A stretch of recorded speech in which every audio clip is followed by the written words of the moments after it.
dangerous air quality and hazy skies persist as smoke from Canada's raging wildfires drifts south, leaving more than 100 million people under air quality alerts across a dozen states from Minnesota to New York and down to the Carolinas.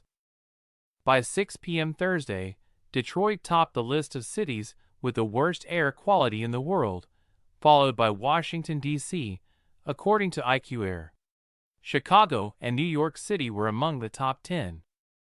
Air quality in Illinois improved Thursday afternoon as a massive thunderstorm complex raced across the Midwest, blowing through the harmful smoke from the wildfires and clearing the air in its wake.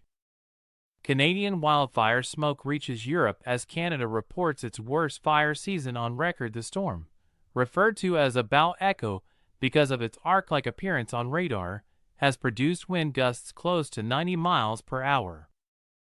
A wind gust of 88 miles per hour was reported in western Illinois early Thursday afternoon, and a severe thunderstorm watch was in effect in Illinois and parts of Indiana ahead of the system.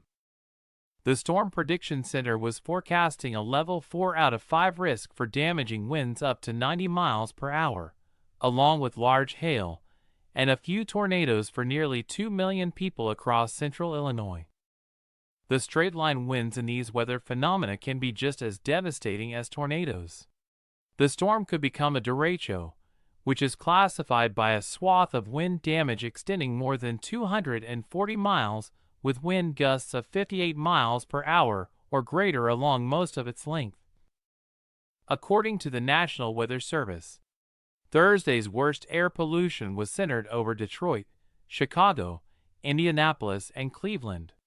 Some improvement in air quality was expected Friday. And Thursday's windy storms will help ease the pollution. Readings for small particulate matter from the smoke dropped significantly behind the thunderstorm system, with the air quality index in Champaign, Illinois, falling from around 180, or unhealthy, on Thursday morning to just 1 after the storm blew through, while D.C. and New York saw an increase in wildfire smoke on Thursday. Levels are not expected to reach those seen a few weeks ago, when smoke from Canada's wildfires also drifted over the U.S., tanking air quality levels and casting an orange haze over several cities. In Canada, which is seeing its worst fire season on record, authorities have also issued air quality alerts across several provinces. With no end in sight to the Canadian wildfires, and west to northwesterly winds expected to persist from south-central Canada into the north-central to northeast U.S., poor air quality conditions are likely to continue. The National Weather Service warned. A code red alert, warning of unhealthy air quality, was issued for much of the Midwest and Ohio Valley on Wednesday, according to airnow.gov. Other affected American cities were mostly under code orange, with the air deemed unhealthy for sensitive groups. Pennsylvania extended a partial code red air quality action day to include the entire state Thursday, urging young children, the elderly, and those with respiratory problems to avoid outdoor activities. Officials are distributing masks to residents in New York, where air quality is unhealthy, in every corner of the state. Governor Kathy Hochul said Thursday. New York deployed its third crew of firefighters to Canada on Wednesday, joining other first responders from Maine and New Hampshire to assist with firefighting efforts. Hochul said. Several cities across Wisconsin, Pennsylvania, and Iowa were experiencing very unhealthy air that poses health risks for everyone, not just sensitive groups, according to airnow.gov. Smoke was so thick it reduced visibility for up to 3 miles in some areas across the Great Lakes and the Ohio Valley. Those areas could reach unhealthy or very unhealthy levels Thursday, before smoke begins to slowly disperse, forecasters said.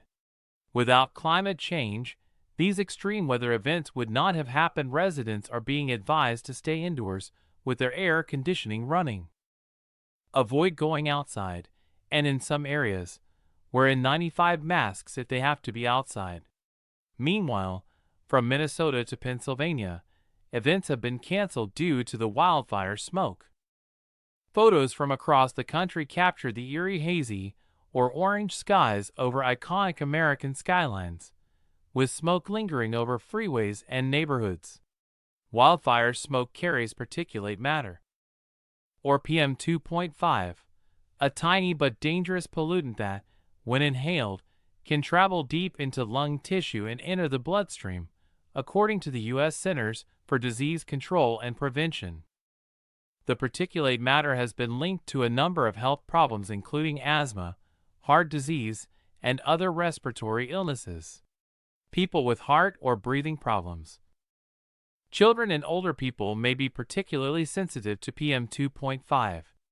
Exposure can cause short-term health effects like irritation to the eyes, nose, and throat, coughing, sneezing, runny nose, and shortness of breath. Exposure to high levels of fine particulate matter can also worsen medical conditions such as asthma and heart disease, New York health officials said. As smoke inundates cities, health departments across the country have been advising residents to limit their exposure to the pollutants. Many are calling for people to stay indoors and avoid activities that make them breathe faster or more deeply. The recommendation is to close your windows, turn on the air conditioners, turn on air filters. Dr. Ida Capo, a pulmonologist with Hackensack Meridian Palisades Medical Center in New Jersey, told CNN. Since particles can creep into homes, AIR now recommends those in areas with high levels of particle pollution consider purchasing an air cleaner. For those who have to be outside, disposable respirators like N95s or P100s will help if worn correctly, AIR now says. Meanwhile, surgical masks, paper dust masks, scarves, and bandanas won't protect the lungs from PM2.5. Residents in affected areas are also advised to reduce strenuous physical activity. If you have to walk, walk, but I wouldn't go for a run or a jog, said Dr. Shilpa Patel, medical director of Children's National Impact DC Asthma Clinic in Washington. Just be prudent about your decision to be outside, she added. And keep in mind, even if you go outside and it doesn't bother you, it could affect you later. Because these are small particulates, they go deep into your airways, and the response could be a little bit delayed.